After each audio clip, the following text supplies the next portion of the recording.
आज हम जिस कहानी की बात करने वाले हैं वो किसी भी क्राइम थ्रिलर फिल्म से कम नहीं है, बल्कि उससे कहीं ज्यादा चौंकाने वाली है। ये साउथ इंडियन फिल्म इंडस्ट्री की एक ऐसी हकीकत है जिसमें इतने मोड़ हैं कि दिमाग घूम जाए। और इस पूरी कहानी के सेंटर में है एक वीडियो जिसकी बोली लगाई गई थी, और वो बोली इतनी बड़ी थी कि यकीन करना मुश्किल हो जाए। 1.5 करोड़ रुपए, जी हाँ, 150 लाख सिर्फ एक वीडियो के लिए। और ये कोई आम वीडियो नहीं था, ये एक जानी मानी एक्ट्रेस के साथ हुए खौफनाक हमले की रिकॉर्डिंग थी। तो सवाल यही उठता है कि आखिर एक वीडियो इतना कीमती कैसे हो सकता है? कौन है जो इसके लिए 1.5 करोड़ रुपए देने को तैयार था, और क्यों? इन सवालों के जवाब में ही इस केस की पूरी साजिश छुपी हुई है। तो चलिए इस उलझी हुई गुत्थी को सुलझाते हैं। आज हम इस पूरे मामले को इन 6 हिस्सों में समझेंगे। पहले बात करेंगे 1.5 करोड़ की उस वीडियो की, फिर जानेंगे कि उस रात चलती गाड़ी में आखिर हुआ क्या था।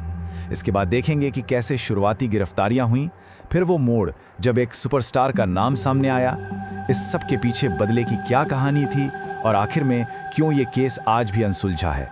तो चलिए कहानी की शुरुआत करते हैं पीड़िता से। भावना मेनन, जो उस वक्त साउथ इंडियन सिनेमा की टॉप एक्ट्रेसेस में से एक थी, अपने करियर के बिल्कुल पीक पर। साल 2002 में अपना डेब्यू करने के बाद भावना ने कभी पीछे मुड़कर नहीं देखा। एक के बाद एक हिट फिल्में, वो हर बड़े डायरेक्टर और स्टार के साथ काम कर रही थीं। मतलब वो उस मुकाम पर थीं जहां हर एक्टर पहुंचना चाहता है। सब कुछ परफेक्ट चल रहा था। लेकिन फिर आई वो एक रात, एक ऐसी खौफनाक रात जिसने भावना की जिंदगी और करियर दोनों को हमेशा के लिए बदल कर रख दिया। आइए देखते हैं कि उस रात असल में हुआ क्या था।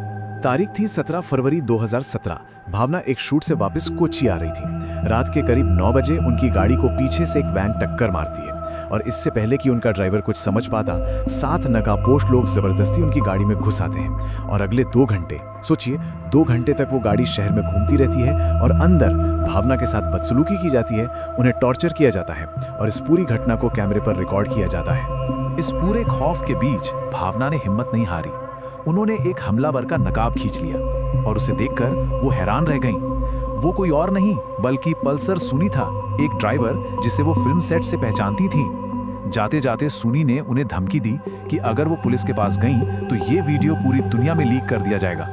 अब जरा सोचिए, इतनी बड़ी धमकी के बाद कोई भी डर जाएगा। लेकिन भावना ने जो कदम उठाया वो उनके बेमिसाल हौसले की कहानी कहता है। वो चुप नहीं बैठी। एक दोस्त की मदद से भावना सीधे पुलिस के पास पहुंची और अपहरण और हमले का केस दर्ज करवाया। पुलिस ने भी तेजी से एक्शन लिया, और 1 हफ्ते के अंदर ही मेन आरोपी पल्सर सुनी और उसके सभी साथियों को गिरफ्तार कर लिया। पहली नजर में लगा कि केस सुलझ गया, मुजरिम पकड़े गए और अब इंसाफ मिलेगा। पर असल में कहानी तो अब शुरू हो रही थी। अब आता है इस कहानी में सबसे बड़ा और सबसे सनसनीखेज ट्विस्ट। गिरफ्तारी के ठीक 2 महीने बाद जेल की सलाखों के पीछे से एक ऐसी चीज बाहर आई जिसने इस पूरे केस की दिशा ही बदल दी। हुआ ये कि जेल में बंद पल्सर सुनी ने एक दूसरे कैदी के हाथ एक चिट्ठी बाहर भिजवाई, और जब वो कैदी जेल से रिहा हुआ तो उसने वो चिट्ठी मीडिया तक पहुंचा दी। उस चिट्ठी के अंदर एक ऐसा नाम था जिसके बारे में कोई सपने में भी नहीं सोच सकता था। चिट्ठी में साफ साफ लिखा था, ये हमला हमने अपनी मर्जी से नहीं किया था। हमें ऐसा करने का ऑर्डर सुपरस्टार दिलीप ने दिया था, और भावना का वीडियो बनाने के बदले हमें 1.5 करोड़ रुपए ऑफर किए गए थे। सुपरस्टार दिलीप, जी हाँ, मलयालम सिनेमा के सबसे बड़े नामों में से एक। जैसे ही ये नाम सामने आया, पूरी फिल्म इंडस्ट्री और पब्लिक में जैसे एक भूचाल आ गया। मामला इतना बड़ा हो गया कि पुलिस को दिलीप को गिरफ्तार करना पड़ा। अब ये केस सिर्फ एक किडनैपिंग और असॉल्ट का नहीं रह गया था, ये इंडस्ट्री के एक पावरफुल आदमी पर लगे इल्जाम का केस बन गया था। लेकिन यहाँ सबसे बड़ा सवाल ये था कि आखिर दिलीप जैसा कामयाब सुपरस्टार एक टॉप एक्ट्रेस के खिलाफ इतनी भयानक साजिश क्यों रचेगा? इसकी वजह बताई गई एक पुराना बदला। तो पुलिस के मुताबिक कहानी कुछ इस तरह थी। पहला, भावना ने दिलीप की उस वक्त की पत्नी को उनके और एक्ट्रेस काव्या माधवन के अफेयर के बारे में बता दिया था। दूसरा, इसी वजह से 2015 में दिलीप का उनकी पत्नी से तलाक हो गया। तीसरा, बाद में दिलीप ने काव्या से शादी कर ली और उन्होंने भावना से रंजिश पाल ली, उन्हें कथित तौर पर धमकी भी दी कि वो उनका करियर बर्बाद कर देंगे। और चौथा, इसी बदले को पूरा करने के लिए उन्होंने पल्सर सुनी को ये कोटेशन यानी सुपारी दी। और अब आते हैं आज की तारीख पर। इस घटना को कई साल बीत चुके हैं, लेकिन ये केस आज भी कानूनी दांवपेच में फंसा हुआ है और इंसाफ का इंतजार कर रहा है। और ये स्लाइड इस केस की पूरी सच्चाई एक बार में दिखा देती है।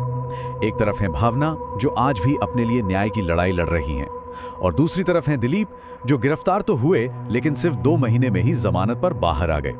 वो आज भी सभी आरोपों से इनकार करते हैं और लगातार फिल्में कर रहे हैं। ये पावर और सिस्टम का वो खेल है जहां 2 लोगों के लिए इंसाफ के मायने ही बदल जाते हैं। और ऐसा भी नहीं है कि केस में सबूतों की कोई कमी है। सबसे बड़ा सबूत तो वो मेमोरी कार्ड है जिसमें हमले का वीडियो कैद है। फिर पल्सर सुनी की वो चिट्ठी है, एक कथित कॉल रिकॉर्डिंग भी है जिसमें दिलीप पुलिस अधिकारियों को धमकी देते हुए सुनाई दे रहे हैं, और इन सबसे ऊपर खुद भावना की गवाही जो सीधे सीधे मोटिव की तरफ इशारा करती है। लेकिन इतने सारे सबूतों और पब्लिक के गुस्से के बावजूद नतीजा क्या निकला? कुछ नहीं। ये केस आज भी अदालतों की फाइलों में अटका हुआ है। ट्रायल चल रहा है, कोई आखिरी फैसला नहीं आया है। दिलीप अपने पैसे और पावर के दम पर बाहर हैं और भावना अपनी लड़ाई लड़ रही हैं।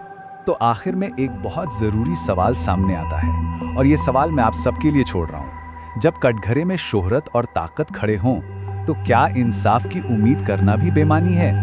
इस पे सोचिएगा जरूर।